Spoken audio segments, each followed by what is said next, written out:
years have passed since we saw Alita on the big screen. With Alita Battle Angel 2 in full swing, fans have even started an online petition for their beloved Alita. Since its release in 2019, Alita Battle Angel has gained a large fan base and established itself as a film suitable for audiences of all ages. Even though the movie was well received by critics and fans worldwide, there are still a few minor details that the franchise will need to work out if a sequel is ever in the works. The movie did an incredible job of adapting one of the most well-known manga heroines to the live action. The setting of Alita Battle Angel is a post-apocalyptic world without zombies or strange alien creatures that hunt by sound, but with enough chaos and robotic people to make the locals yearn for the good old days.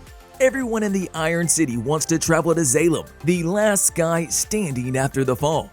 Young Hugo, in particular, has the greatest desire to raise 1 million credits to be propelled above Salem.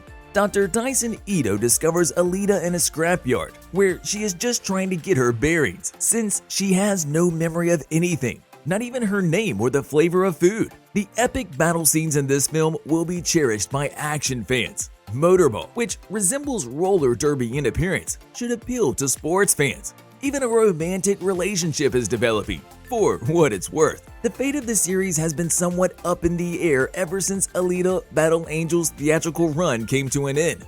With a budget of more than $150 million, Alita's first adventure wasn't cheap, and many people had the impression that it was a bomb waiting to happen before it was even released. Alita defied expectations by grossing $405 million worldwide. The box office success of Alita Battle Angel is nothing to sneeze at, especially when you consider that the movie was based on an IP that was not widely known at the time. Alita! Name is Cutthroat. After finishing the Book of Boba Fett, Robert Rodriguez is willing to take on the helm of a sequel to Alita Battle Angel. Since the year 2000, writer and director James Cameron has been working on a passion project based on the manga Battle Angel Alita. After years of planning, Cameron finally gave Robert Rodriguez the directing duties, while he has moved on to work on the eagerly anticipated Avatar 2 and other Avatar sequels. This is the tricky part. Simply put, there is currently no release date for Alita Battle Angel 2. It hasn't even received approval yet, and with the transfer of 20th Century Fox Productions to Disney, the process of obtaining approval becomes even more difficult. However, Alita Battle Angel director Robert Rodriguez might have been able to win over the studio, thanks to his work on the Star Wars movies like The Mandalorian for Disney Plus streaming. After the Book of Boba Fett, the director has expressed a desire to begin work on Alita 2.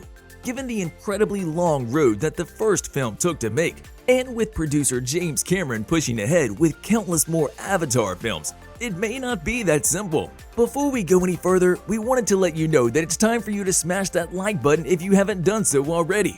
Therefore, it might be several more years before there is another Alita film, because Rodriguez has stated that they are developing a proposal, and Cameron is currently working on the Avatar sequels, which won't be released until 2028. Hopefully, it won't take as long as the first time, allowing us to see the sequel much sooner, possibly before 2025 or 2026. Hopefully, it does not take more than a decade. The truth is that everyone who saw and took part in this epic masterpiece is begging for a sequel. I want a sequel, you want a sequel, the directors want a sequel, and it appears that Rosa Salazar wants a sequel as well. Rosa Salazar, who played Alita in the movie, received praise for her work. When they decide to make a sequel, she will unquestionably return to it as well. "I would play Alita till my last breath," she said. Alita's father figure, Dr. Dyson Ito, played by Christoph Waltz, is also very likely to return in the follow-up. Mahershala Ali is the least likely of the remaining supporting cast members to return, as his character Vector died in the first movie. Ed Skrein, Jackie Earle Haley, and Jennifer Connelly would probably return. And if our theories about Hugo are accurate, Keean Johnson might also show up in some capacity. After being introduced at the very end of the film, Edward Norton should return as the mysterious Nova. The roles of Jai Courtney's Joshigan and Michelle Rodriguez's Gelda were meant to serve as stepping stones for more significant ones in a sequel.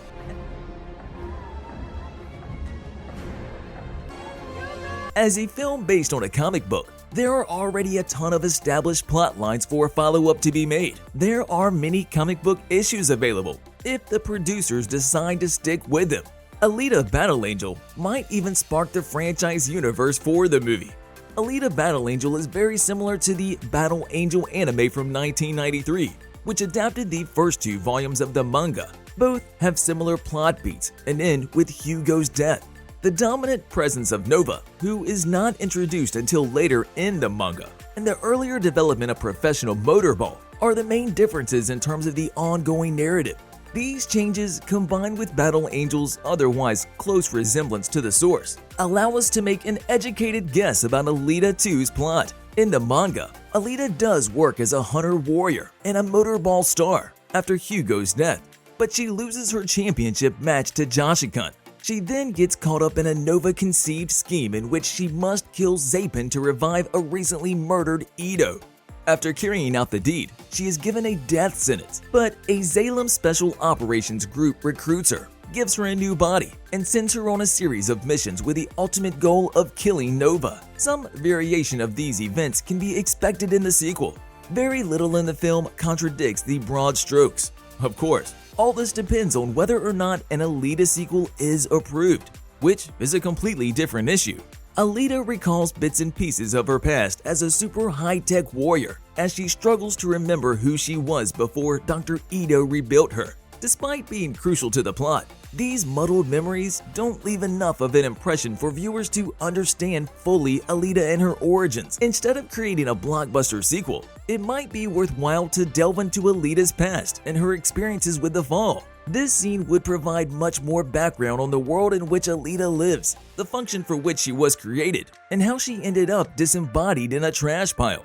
Naturally, the first port of request for any story arc in Alita 2 would be Alita traveling to Zalem and confronting the evil mastermind Nova.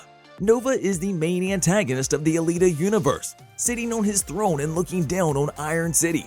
Although he has puppets at his disposal to carry out his orders, Nova is the bad guy that Alita is most eager to capture. The character of Nova was first seen at the very end, and his last appearance was when he finally revealed who he was. This foreboding beginning begs for a follow-up in which the character can be fully developed and connected to the story. The final scene in which Alita is preparing to win her match and is looking up at her ultimate foe, Nova, is simply teasing its audience with the possibility of a sequel. And because of this, you need to smash that subscribe button and notification bell so you'll never miss any of our videos in the future. There are a lot of variables that will affect how the Alita sequel turns out, but Cameron, Rodriguez, and Salazar's enthusiasm, rising stardom since her first appearance in the film, and the tireless efforts of the fans should be enough to ensure that Alita shines once again. See you in the next video.